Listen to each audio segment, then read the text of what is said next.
अस्सलाम वालेकुम, मैं हूँ लीना शिगरी। आप देख रहे हैं मेरा YouTube channel. Please like share subscribe ज़रूर कीजिए। नून लीग के आशीर्वाद से किस तरह से पाकिस्तान तहरीक इंसाफ जो है वो कानून साजी कर रही है और मरात पर्क्स प्रिविलेजेस वो सब हासिल कर रही है कि जिस वीआईपी कल्चर के ख़िलाफ़ इमरान खान साहब की पूरी सियासी जद्दोजहद नज़र आती है, उसके ख़ात्मे के लिए उनकी एक सर तोड़ कोशिशें नज़र आईं। उसी वीआईपी कल्चर को अडॉप्ट करना अब उनकी जमात, चूँकि वो 3 साल से जेल के अंदर कैद हैं और उनकी जमात जो बाहर है, जिसको अब बुज़दार मॉडल के ताने दिए जा रहे हैं। आलम ये है कि जो दीगर जमातें हैं, जो कि इतने दहाइयों से इस किस्म के कल्चर की यूज़ टू हैं, जो एलीट कैप्चर हमें नज़र आता है, जिसमें सिर्फ़ अगेन सियासतदान नहीं शामिल होते, उसमें तमाम जो शोबाजात के जो लोग हैं, जो सेक्रेड काउज़ है इस मुल्क में, वो सब इस वीआईपी कल्चर के जो है वो बड़े यूज्ड टू हैं। लेकिन खैबर पख्तूनख्वा में जैसे ही ये हमें कानून साज़ी का मामला सरफ़ेस करता हुआ दिखाई दिया, वैसे ही ये जो सारे वीआईपी कल्चर के यूज्ड टू हैं, वो एकदम से परेशान होना शुरू हो गए कि ये हमारे बराबर कैसे आके खड़े हो सकते हैं। एक तरफ पीटीआई को तो ग्रिल किया ही जा रहा है कि आप तो इसके खिलाफ थे, आप तो स्टेटस को के खिलाफ थे, आपने तो निज़ाम तब्दील करना था। आप कैसे इस हाइब्रिड निज़ाम का जो है वो हिस्सा बनने जा चल चल पड़े। और जिस तरह से हो रहा है, एक बिल्कुल एक नज़र आ रहा है कि कनाइवेंस से, कोलैबोरेशन से, मतलब ऑपोज़िशन जो हर हमें सूबे का आलम ऐसे ही नज़र आ रहा है तकरीबन, कि गिलगित बल्तिस्तान, आज़ाद कश्मीर में जो ये इंटरिम सेटअप है, सेंटर में जिस किस्म की हमें नज़र आ रही है मामलात के, ऑपोज़िशन भी इतनी डोसाइल हो गई है कि बज़ाहिर तो अब ऐसा रिफ्लेक्ट करना शुरू हो गया है कि ऑपोज़िशन और हुकूमत जो है वो सेम पेज पर है। सो ये सेम पेज की जो हमें मामला नज़र आ रहा है, वो अब हमें खैबर पख्तूनख्वा असेंबली में भी, जो इस खैबर पख्तूनख्वा की आवाम ने पाकिस्तान तहरीक इंसाफ को 3 बार वोट इसलिए दिया कि वो तब्दीली लेकर आएँगे।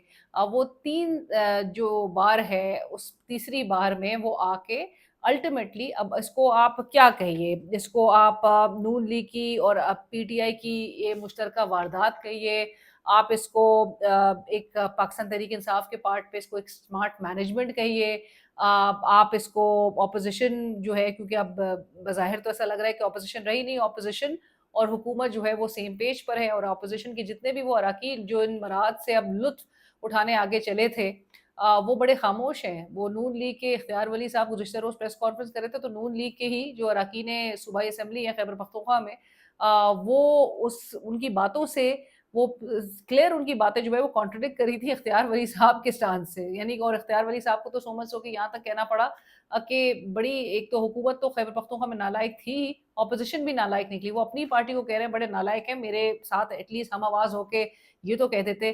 क्योंकि सेंटर में तो हमने यही देखा, और हम अपने गुज़िश्ता वीलॉग में भी बात कर रहे थे कि ये लोग इतने स्मार्ट हैं, ये कभी एडमिट नहीं करते। पीएम साहब जो है कभी नहीं मानेंगे कि जी बैड गवर्नेंस है। वो हमेशा कहते हैं कि जी कमेटी बना दो। जो अरबों के इस वक़्त मुनाफ़े माफ़िया जो कमा रहा है, अरबों के जो आपको लॉसेस का सामना करना पड़ा है, अवाम के टैक्स पेयर का पैसा है ना, उसी पे अय्याशी हो रही है। लेकिन प्राइम मिनिस्टर साहब कभी नहीं मानेंगे कि जी हाँ जी, हमारी गलती है। इतनी कहाँ हमें अखलाकियात और मॉरल्स नज़र आते हैं।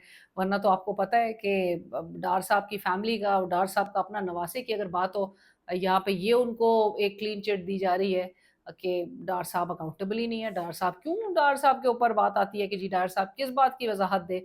सो इतने मॉरल्स और अखलाकियात जो है वो हमारे सियासतदानों पे अप्लाई नहीं करते, अल्टीमेटली यही नज़र आता है। बहरहाल जो अल्टीमेटली हमें खैबर पख्तूनख्वा में होता हुआ नज़र आया, इट्स वेरी अनफॉर्चुनेट। नज़र आ रहा था कि एक सियासी जमात शायद बज़ाहिर तो वही एक टफ़ टाइम देती रहती उन स्टेटस को, अनासर को, कि जो निज़ाम को इस तरह से दिहाइयों से चला रहे हैं और जिसमें आवाम की कहीं भी हमें स्टैंड ऑफ लिविंग में इम्प्रूवमेंट नज़र नहीं आती। सिर्फ़ अपनी ही आपने जेबें भरी हैं, अपने ही आपने जो मयार ज़िंदगी है उसको इम्प्रूव किया है, पर्क्स एंड प्रिविलेजेस एन्जॉय किए हैं, टोल टैक्स आपके लिए एग्ज़ेम्प्टेड है, आसाइशें हैं, जो अय्याशियाँ हैं, वो सब इस तबके के लिए है। आवाम के लिए सिर्फ़ गुर्बत, महँगाई, बेरोज़गारी, स्ट्रगल, यही आपकी किस्मत में लिखा है। अगर आप गरीब हैं तो अगेन ये आपको हुकूमत बताना चाहती है, हुक्मरान बताना चाहते हैं ये आपका कसूर है, आपकी किस्मत ऐसी है। सो बहरहाल बज़ाहिर तो अपोज़िशन जो खैबर पख्तूनख्वा में, जो सेंटर में, वो उन सब का हाल प्रीटी मच यही नज़र आ रहा है कि if you can't break them as in break the government, join them. So इन्होंने भी यही कुछ किया है कि जी बिगाड़ तो कुछ नहीं सके।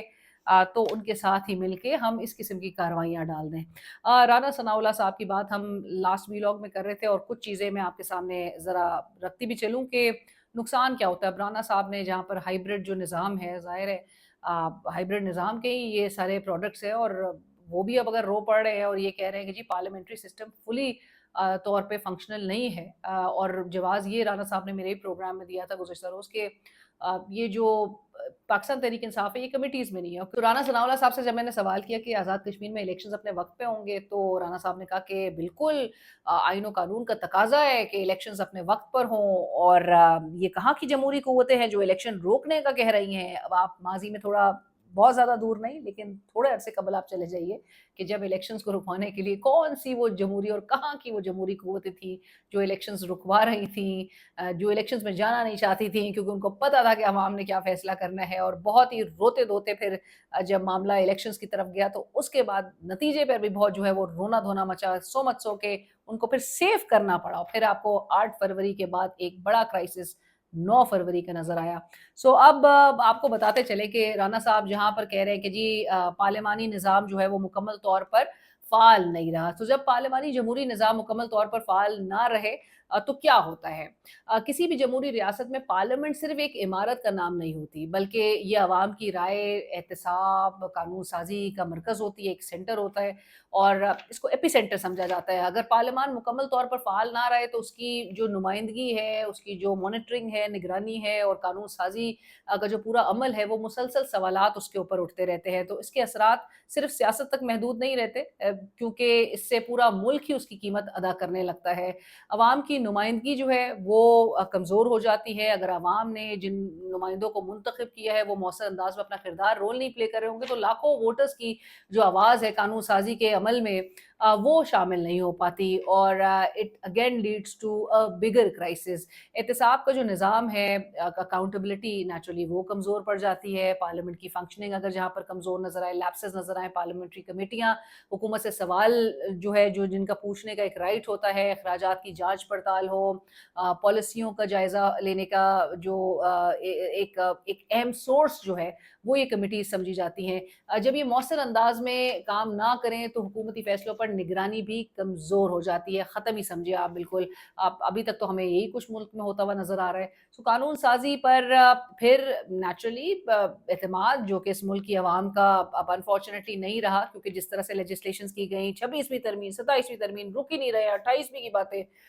جب قانون سازی ایسے ماحول میں ہو جہاں عوامی نمائندگی یا سیاسی اتفاق رائے پر سوالات اٹھ رہے ہو، مینڈیٹ پر ہی اگین سب سے بنیادی سوال تو مینڈیٹ پہ اٹھتا ہو، قوانین کی جو عوامی قبولیت ہے وہ بھی یعنی کہ نیچرلی متاثر ہوتی ہوئی دکھائی دیتی ہے، اور شدید متاثر اس وقت نظر آتی ہے۔ جو سیاسی کشیدگی ہے، پولرائزیشن ہے، اس میں شدید اضافہ نظر آتا ہے۔ جب پارلیمنٹ اختلافات حل کرنے کا مؤثر فورم نہ رہے تو سیاسی تنازعات اکثر سڑکوں پر، عدالتوں پر یا دیگر اداروں کی طرف منتقل ہو جاتے ہیں، جس سے عدم استحکام بڑھ سکتا ہے، اور اسی کو کاؤنٹر کرنے کے لیے پھر سارے راستے روکے گئے کہ نہ اس ملک میں سڑک پر احتجاج ہو، نہ عدالتیں اس طرح سے فعال رہے، نہ کسی اور ادارے کی طرف آپ بڑھ کے یہ ایکسپیکٹ کریں کہ وہاں سے انصاف جو ہے وہ میسر ہو سکے گا۔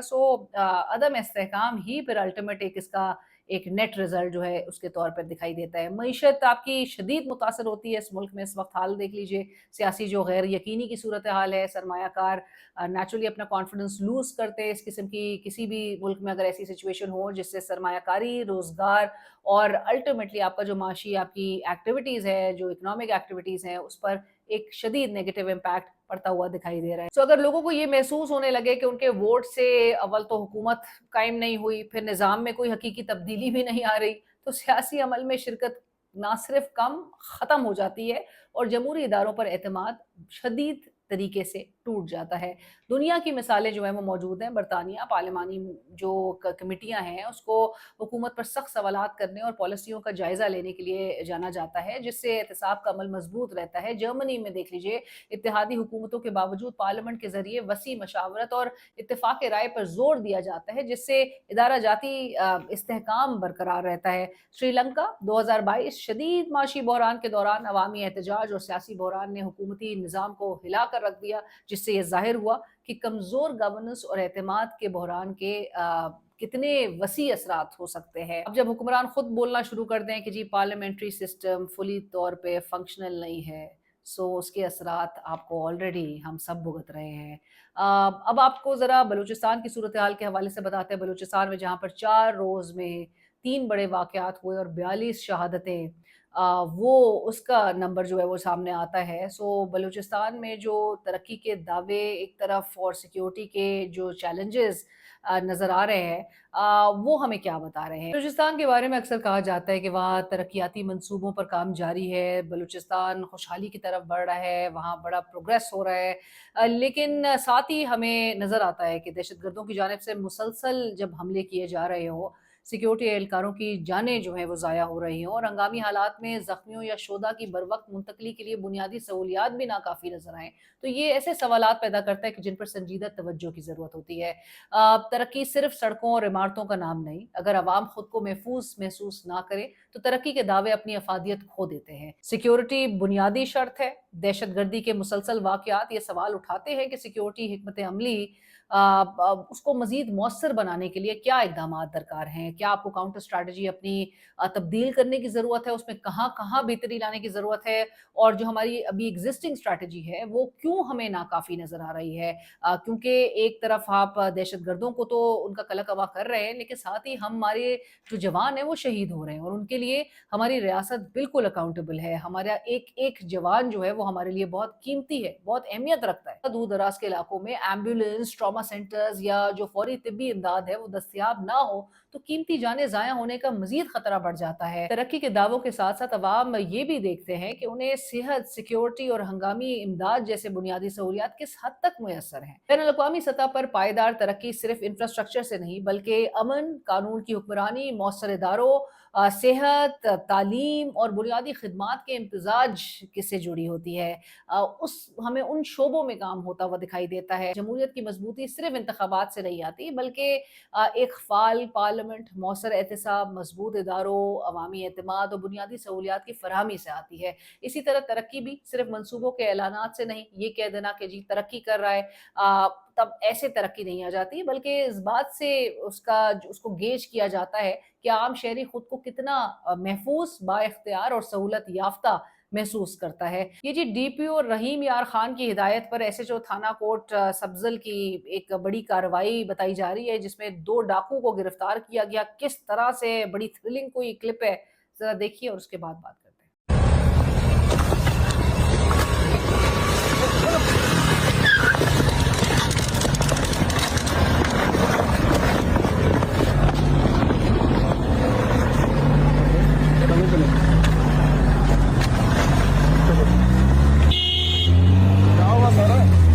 ये बकेट है क्या? बकेट है। उसको पकड़ो, उसको पकड़ो, उसको पकड़ो।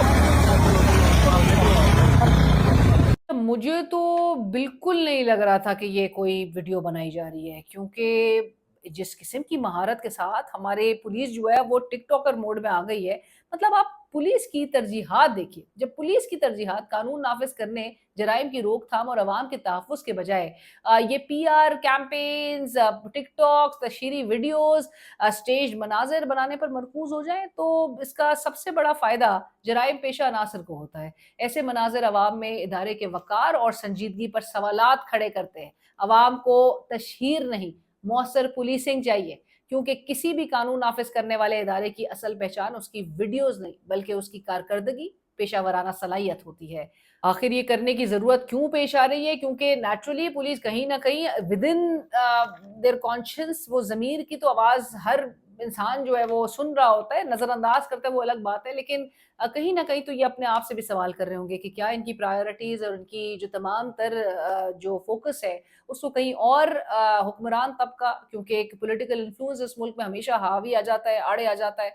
क्या वो इनकी तमाम तर अटेंशन कहीं और मरकूज़ करवा रहा है, कहीं और इनको ड्यूटीज़ पर ऐसे असाइन किया जा रहा है कि इनकी जो असल इनका जो मकसद है, असल जो इनका टारगेट और कोर ऑब्जेक्टिव अवाम की तहफ़्फ़ुज़ है, کیا وہاں پر کوئی نہ کوئی ہمیں خامی نظر آ رہی ہے، وہاں پر کمزوری نظر آ رہی ہے کہ جس کے بعد ہمیں ایک تو انسیڈنٹس کم ہوتے دکھائی نہیں دے رہے، اور دوسری طرف یہ پی آر سٹنٹس جو ہیں، یہ ٹک ٹاکس بنانے کا سلسلہ مسلسل جاری نظر آ رہا ہے۔ اس سے بڑی ایک شدید ڈس اپوائنٹمنٹ کا شکار جو ہے وہ ہماری عوام ہوتی ہے کہ یہ آپ اس موڈ سے باہر آ جائیے۔ اگر آپ نے واقعی میں اپنا ٹرسٹ ری گین کرنا ہے تو لوگوں کو بیسک پروٹیکشن اور ان کے رائٹس کو سمجھتے ہوئے اس پر کام کیجیے۔